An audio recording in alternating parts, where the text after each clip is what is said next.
find yourself making a lot of decisions every day and you just are tired of making decisions at the end of the day, or sometimes you make quick decisions, or sometimes it takes too long to make decisions? In this episode of Fill My Cup, we are going to look at how we can make better decisions. Welcome to episode 11 of Fill My Cup. In this episode, we are filling our cups at Molly's Café, Courtyard in Marietta, PA. Thank you for joining. In our previous episode, we discussed the leadership characteristic of confidence, and by remaining humble, the confidence will not turn into arrogance. You can review previous vlogs on my website at youthrive2.com.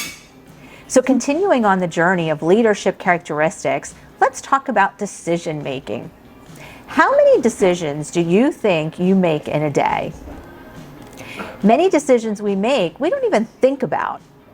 We think about maybe what time to get up, what to wear, what you eat for breakfast, how you do your hair, which route you travel to work, etc. So I thought I would do a little research and see what the average number of decisions is per day that a person makes. And I found several sources that quoted 35,000 decisions each day. That's a lot of energy. When we exert so much energy, it is exhausting. This refers to decision fatigue. For me, by the end of the workday, I just want to come home and the last thing I want to do is make any more decisions. I don't want to think about what to make for dinner. I don't even want to think anymore. And so effective leaders save the energy to make important decisions. That's what they do. They have to save that energy. So how do we do this? Well, we need to simplify decision making and eliminate as many decisions as we possibly can so that we can save that energy for important decisions. For example, many of you know Steve Jobs. He was the CEO of Apple, and he wore, if you ever noticed, he wore the same exact clothing every day. So that he had a black turtleneck, and he had blue jeans, and he had sneakers on every day. So you opened his closet, and you probably just saw turtlenecks and jeans, and that's it. He bought the same clothes. So he didn't have to make a decision about what to wear in the morning. Some people eat the same thing for breakfast every day. Some people buy the same exact things at the grocery store. They eat the same thing in a restaurant when they go to that restaurant. In our house, for example, Friday night is spaghetti night. So that's one night of the week that I don't have to think about what we're having for dinner. We're going to have spaghetti.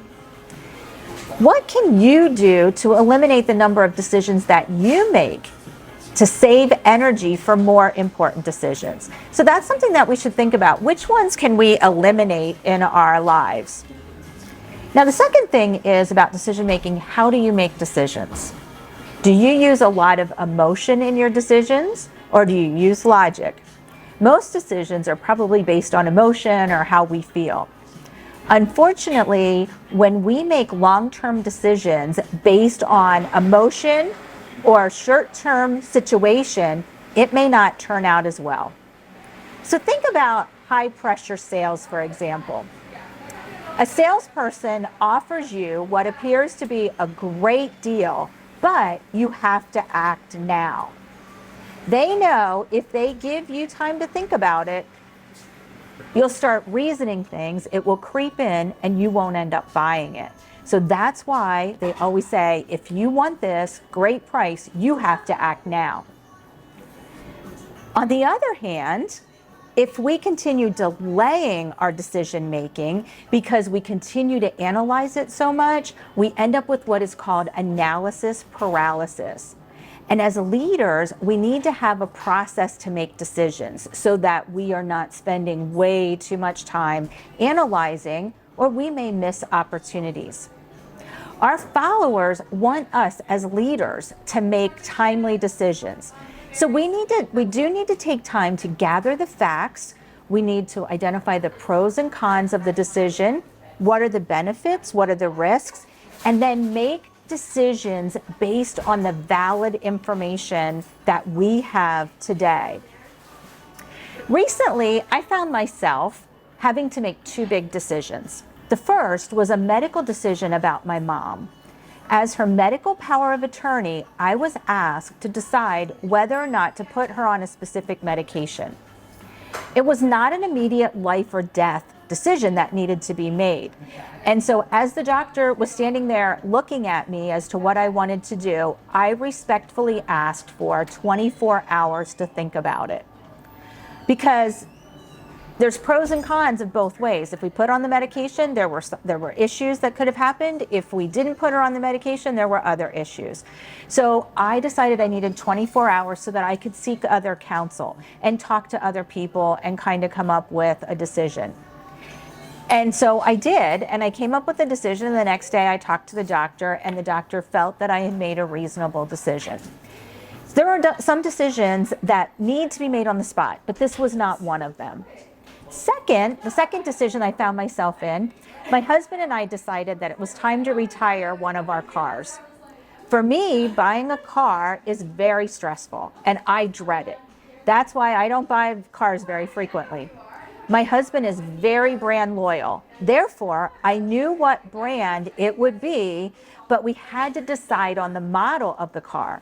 And we wanted a slightly used car. We didn't want a brand new car. So we went to the local dealership and we test drove two models. However, the test drive only lasted 5 minutes. We basically went around the block. Lots of pressure to buy after we came back from the test drive. And I said no. Anytime I'm put in a situation where a salesperson says, you need to act now or it's high pressure, I'm immediately going to say no. That's a decision that I've already made. I've already made that decision. So I said, nope, we're not going to do it. And we walked out of there. And so as I thought about it, I said, we're going on a vacation in a couple weeks. So what if we were to find a place that we could rent a car that we're thinking about buying, like this model, and let's take the car on vacation. And so that's what we did. We drove, we rented a car for a whole entire week, and it gave us an opportunity to really see if we liked the car. And when we came back, we decided that we liked the car, and then we were able to locate one that was very similar. And when we went to buy it, I felt good about the decision. So the caution is not to get too bogged down into the analysis and become analysis paralysis, because when we overthink, we can't move forward. So the car decision, I could have just said, no, nope, nope, nope, nope, I'm not going to do it. But I said, okay, I'm going to take a week. We're going to drive a car, and then we're going to think about it while we're driving it if we like it. And when we came back, we were ready to make the decision to buy. With my mom, I asked for 24 hours. And I think that when we do that, it tells our followers that we're not just putting it off. We are actually thinking about it during that time. And I know that sometimes we don't want to make a decision when it comes to big things because we don't want to make the wrong decision. And it could affect us financially. It could ruin our business if we make the wrong decision. It could get us into legal issues, and there could be other negative consequences. So sometimes we just delay making that decision. I want to leave you with 5 action points to help you make better decisions. Number 1, reduce the number of decisions that you need to make every day. Save that energy for the big decisions. So maybe it's eliminating some of the decisions, maybe it's delegating some of the decisions to other people, but you want to simplify. Maybe you know, I'm going to eat the same thing on Friday nights, I'm going to eat the same thing on Tuesdays. I don't know, but make it simple. Second of all, ask the question, does this decision have to be made right this minute? If it's not a life or death decision, then you probably want time to analyze and think about it. So like I said, anytime I'm in a high pressure sales situation, well, if you don't act now, you're not going to get it at this price. And I'm like, nope, I'm not going to do that. So I've already made that decision that I'm not going to be sucked into those gimmicks. You also want to take time to gather information, set a timeline, put those boundaries around it. Give me 24 hours, give me 48 hours, give me a week, and then talk to trusted people. Think about it. Make sure all the information that you're getting is credible so that you can make a good decision. And again, make sure you stick to that time frame. And then understand that when we make decisions, it's based on the information I have today. In the future, that information may change and that may alter my decision. But for today, I have to make a decision based on the information that I have. So that's number 4. And the last thing that I always like to do is say, is this a wise thing to do? So if I'm making a decision about something, is this a wise thing to do? Does this decision align with my values or our organization values? And so I want to be consistent. So thank you so much for joining in today. I hope that these actions to help you make better decisions will reduce the decision fatigue that you have and help you to make more better decisions. If you enjoyed our vlog, please like and share and subscribe. If you missed any of our previous sessions, you can find them on my website at youthrive2.com. Our intent is to fill our cups at a different location each episode.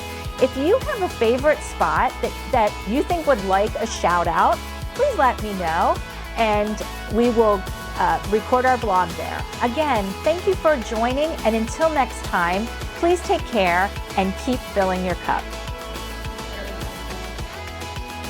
Fill My Cup is a joint production of Thrive LLC and Kelly Johnson Photography. Kim's book, Burn the Plow, can be purchased through Amazon, Barnes & Noble, and Books A Million.